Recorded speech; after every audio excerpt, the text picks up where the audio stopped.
Hello everyone, मैं अवनीश झा आप सबका स्वागत करता हूं मेरे यूट्यूब चैनल पे बायोलॉजी द लाइफ साइंस। आज हम लोग शुरू करने वाले हैं डेंगू, जो कि क्लास 12th का सेकेंड टर्म में आने वाला बहुत इम्पॉर्टेंट डिजीज़ है। चैप्टर 8 डिजीज़ वाला चैप्टर है, हेल्थ एंड डिजीज़।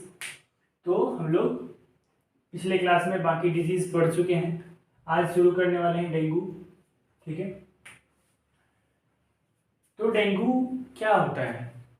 डेंगू के बारे में सभी लोग सुने होंगे। डेंगू क्या होता है? डेंगू मच्छर के काटने से होता है, फीवर होता है, हाई ग्रेड फीवर रहता है, बस इतना ही जानते हैं। अब अच्छे से जानते हैं कि डेंगू होता क्या है। तो देखिए, डेंगू को हम लोग बोन ब्रेक फीवर भी कहते हैं। क्या कहते हैं? Bone break fever. क्यों? क्योंकि जब डेंगू होता है ना, तो ऐसा इतना पेन होता है जॉइंट्स, बॉडी के सारे जॉइंट्स में। बैक पेन होता है, हिंज पेन होता है, और बाकी सारे जॉइंट्स में पेन होता है। तो वो जो पेन होता है इतना ज़्यादा होता है कि लगता है कि हड्डी टूट रही है। ठीक है, इसलिए इसको बोन ब्रेक फीवर भी कहा जाता है। Caused by flavivirus. Flavivirus जो है उसकी वजह से होता है। ठीक है, इसको एर्बो वायरस भी कहते हैं। एर्बो वायरस इसलिए कहते हैं क्योंकि इसमें इंसेक्ट इन्वॉल्व होता है, इसमें एक कैरियर होता है। और कैरियर कौन होता है?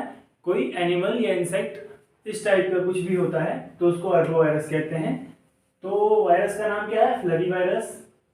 एर्बो वायरस ग्रुप का वायरस है जो इंसेक्ट के थ्रू फैलता है। ठीक है, जो इंसेक्ट के थ्रू फैलता है, इसलिए उसको एर्बो वायरस कहते हैं, वरना वायरस का नाम क्या है? फ्लैवी वायरस। ठीक है, जो इसका इंक्यूबेशन पीरियड होता है वो क्या होता है? 3 to 14 डेज। मतलब 3 to 14 डेज लगते हैं डेंगू के वायरस को बॉडी में जाने के बाद अपना सारा का सारा काम करने में, मतलब मल्टीप्लिकेशन करने में, उसको फर्टिलाइज करना, मल्टीप्लिकेशन करना और रिप्रोड्यूस होकर बहुत सारे नंबर्स में बढ़ना। उसके बाद फिर जाके बॉडी में सिम्टम्स लाता है। तो इंक्यूबेशन पीरियड कितना है? 3 से लेके 14 दिन तक। ये वेरी कर सकता है डिपेंडिंग अपॉन द पेशेंट। ठीक है, इतना समझ में आया? अब अगला पॉइंट है, it is an important vector borne disease. ये बहुत इंपॉर्टेंट वेक्टर बॉर्न डिजीज है। वेक्टर बॉर्न डिजीज क्या होता है? हम लोग जानते हैं इस चीज को। वो वैसा डिजीज जो वेक्टर के थ्रू फैलता है। ठीक है, वेक्टर क्या होता है पता है आपको? देखिए, अगर एक पर्सन में इसको अगर किसी इंसेक्ट ने काट लिया, सपोज इंसेक्ट है, इसको किसी इंसेक्ट ने काटा है, इसको डेंगू है, और ये हेल्दी पर्सन है। ठीक है, वही इंसेक्ट आके इसको काट ले, तो जो इसको डेंगू है वो ट्रांसमिट हो जाएगा किसमें? इसमें। ठीक, ये तो स्प्रेड हो गया। तो स्प्रेड करने वाला कौन है? ये इंसेक्ट। This is vector. तो वेक्टर बॉर्न डिजीज क्या होता है कि जो डिजीज वेक्टर के द्वारा एक दूसरे से दूसरे, एक पर्सन से दूसरे पर्सन में जाके स्प्रेड हो, that is vector borne disease. Okay, next point is spread by. अब देखिए कौन सा इंसेक्ट इसको स्प्रेड करता है, कौन सा इंसेक्ट ऐसा है जो फैलाता है इसको, तो उसका नाम है एडिस एजिप्टी मॉस्किटो। सारे फसाद की जड़ यही है, यही कैरियर बनता है इस फ्लैवी वायरस को उठा के दूसरे जगह ले जाने का। ठीक है, तो सारा रायता किसका फैलाया हुआ है? इस मच्छर का, और इस मच्छर का नाम है एडिस एजिप्टी। ठीक है, नेक्स्ट पॉइंट इज कि इसका जो है इंक्यूबेशन पीरियड हो गया। ठीक है, उसके बाद अब सिम्टम आना शुरू होगा। तो पहले जो इनिशियल सिम्टम देगा, ठीक है, 2 फेज में डिवाइड किया हुआ है हमने, इसको क्लासिफाई किया हुआ है पढ़ने, ताकि ये इजी हो जाए पढ़ना। तो क्या क्या करेंगे? पहला क्या है? Febrile phase. फेब्राइल फेज मतलब इनिशियल फेज, जिसमें कि अभी सिम्टम्स आने स्टार्ट हुए ही हैं। ठीक है, तो अब देखिए इसको समझते हैं। ये 2 to 7 डेज जो है ये तब से है जब इंक्यूबेट हो गया है, इंक्यूबेशन पीरियड खत्म हो गया है, अब जाके स्टार्ट हो रहा है क्या? फेब्राइल फेज 2 से 7 दिन, मतलब मैक्सिमम 1 सप्ताह।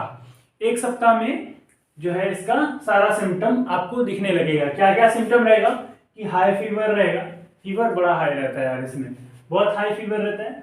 स्किन एरिथमा, अब देखिए एरिथमा क्या होता है, एक टर्म है, मेडिकल टर्म है, आप लोग आगे पढ़ोगे, अभी बता देता हूँ, एक सिंपल सा लैंग्वेज है। एरिथमा का क्या है, erythema red patches on skin, skin तो लिखा ही है, एरिथमा मतलब रेड पैचेस, ठीक है, लाल लाल चकते हो जाते हैं पूरे बॉडी पे, ठीक है। तो हाई फीवर रहता है, स्किन एरिथमा रहता है, ठीक है। पेन होता है, कहाँ कहाँ पे, इनिशियली बैक पेन होगा, लिम्स में पेन होगा, और आईबॉल के सराउंडिंग, कहाँ कहाँ पे पेन होगा, बैक में होगा। आपके पास अगर पेशेंट आता है तो आप पूछोगे, उससे असेसमेंट लोगे, तो पेशेंट आपको क्या बताएगा कि मुझे पेन है बॉडी में, और कहाँ कहाँ पे आप पूछोगे तो बताएगा कि मेरे को बैक में पेन हो रहा है, लिम्स में पेन हो रहा है, हाथ पैर में, और सबसे important surrounding the area of eyeball, जो आईबॉल है उसके सराउंडिंग एरिया में, इस एरिया में पेन होगा, ठीक है। अगला पॉइंट है लिम्फ एडिनोपैथी। देखो इसमें क्या होता है, लिम्फ नोड्स जो है क्या होता है, इन्फ्लेमेशन, या इसको कह सकते हैं इन्फ्लेमेशन नहीं, एनलार्जमेंट ऑफ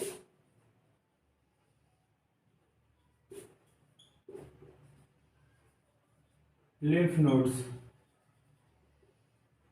हमारे बॉडी में वेन्स, आर्टरीज और लिम्फ्स, ये जो है तीनों साथ में चलते हैं, आप कहीं पे भी देखोगे, आर्टरीज, वेन्स एंड लिम्फ, तीनों साथ में चलते हैं। सर्कुलेटरी सिस्टम में हम लोग पढ़ेंगे इस चीज को कि लिम्फ नोड क्या होता है, ठीक है। अभी ये समझो कि ये जो ये लिम्फ नोड है आपका, ठीक है, यहाँ पे आपका वायरस आ गया,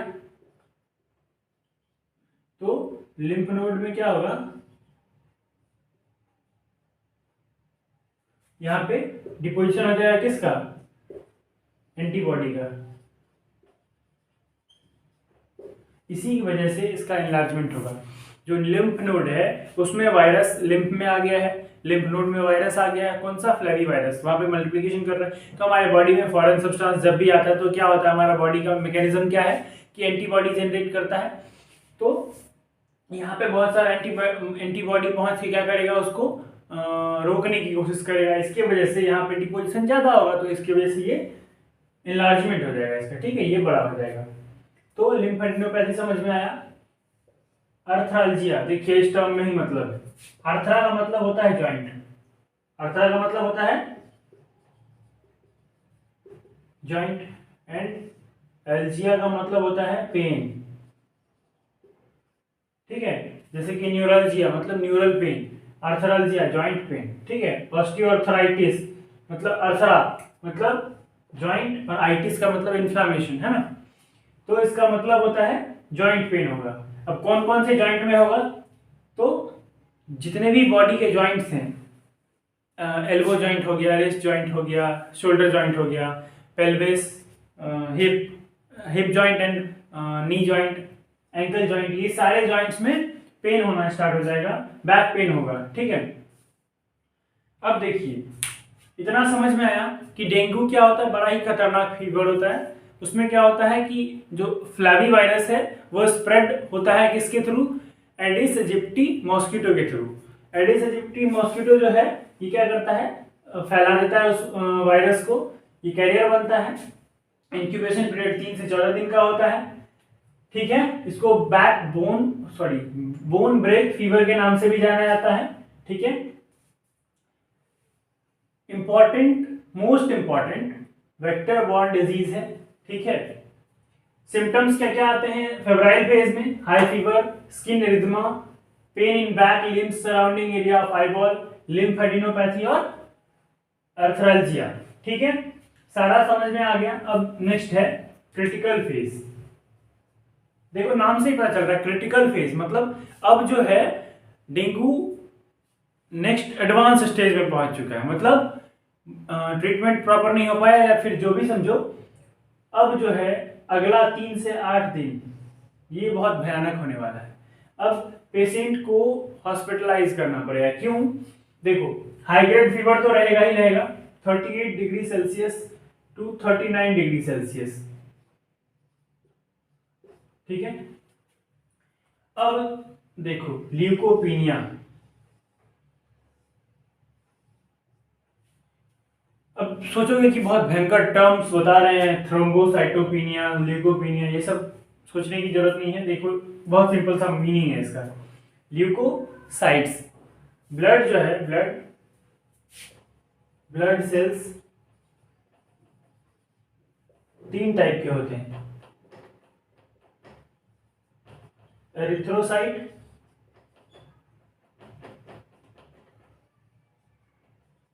ल्यूकोसाइट और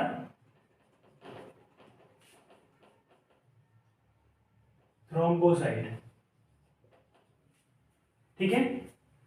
एरिथ्रोसाइट, ल्यूकोसाइट, थ्रोम्बोसाइट। एरिथ्रोसाइट कहते हैं आरबीसीज को, ल्यूकोसाइट कहते हैं डब्ल्यूबीसीज और थ्रोम्बोसाइट कहते हैं प्लेटलेट्स को, ठीक है। तो ल्यूकोपीनिया, ल्यूको का मतलब डब्ल्यूबीसी, मतलब जो हमारा बॉडी का एंटीबॉडी है, डब्ल्यूबीसी, ये क्या हो जाएगा? डिक्रीज करेगा। क्यों? पीनिया का मतलब होता है डिक्रीज करना, ठीक है। एंटीबॉडी डिक्रीज करेगा। थ्रोम्बोसाइटिस, प्लेटलेट, पीनिया इज डिक्रीज, मतलब प्लेटलेट्स,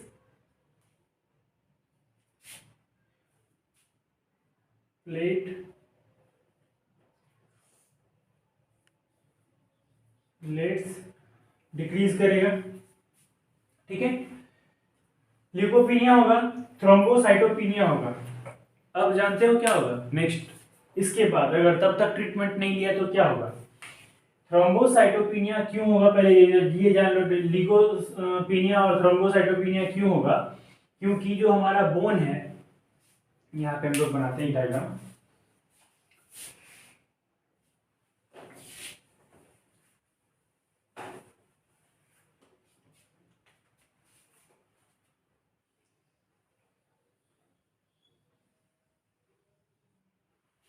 ये हमारा बोन है, ठीक है।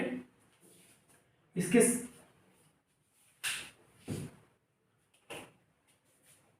साइड साइड में ये हम बना देते हैं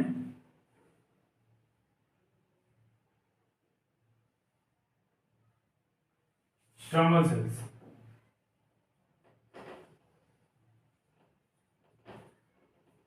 मतलब ये जो है, ये क्या करते हैं?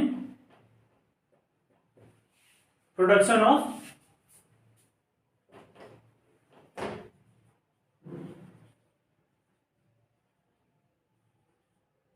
Blood cells.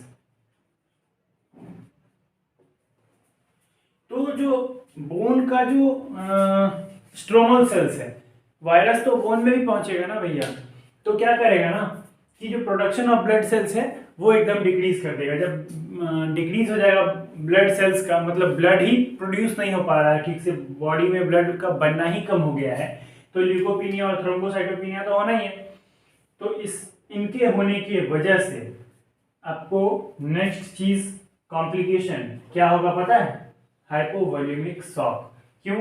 क्योंकि ब्लड का डेफिशिएंसी हो जाएगा, ब्लड कम हो जाएगा बॉडी में, ठीक है। हाइपोवॉल्यूमिक का मतलब, हाइपो मतलब कम होना, वॉल्यूम मतलब ब्लड वॉल्यूम, ठीक है। बॉडी फ्लूइड का कमी हो जाएगा, उसकी वजह से हाइपोवॉल्यूमिक शॉक होगा। और जब शॉक होगा तो शॉक के बाद क्या होगा?